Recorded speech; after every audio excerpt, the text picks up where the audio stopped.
Ka qenë momenti kur deputetët po hynin brenda ambienteve të kuvendit, po.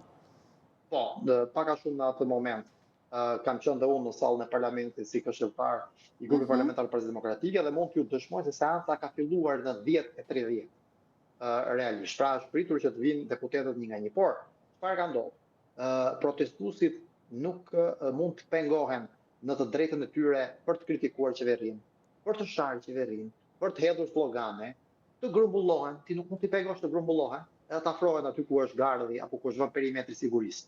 Po çfarë ndodhi? Në momentin që ata sa afrohen tek perimetri sigurisë, policia ndesat makinën e ujit dhe jep sinjalin dhe hedhin ujin me presion, dhe jo vetëm, por që ka dyshime të forta se ka pasur dhe produkte djegëse apo kimikate ndryshme që do duhet hetohen, sepse ka dalë në media pamje ku është një ujë me ngjyrë të gjelbër aty që nuk kuptohet se çfarë ka pasur, nuk kuptohet se çfarë kimikatesh ka pasur dhe çfarë lëndësh janë përdorur, sepse ka pasur protestues që ka pasur djegje serioze në trup dhe në lëkurë, në fytyrën e tyre.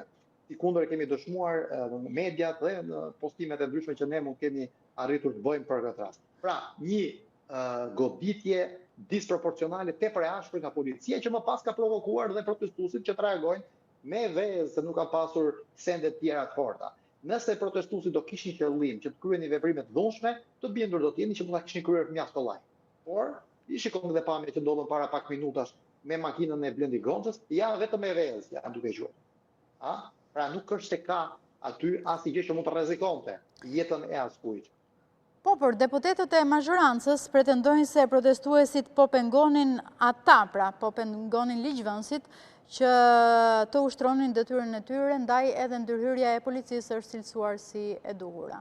Si e komentoni ju këtë? Po, ku i kanë penguar që të ushtrojnë detyrën?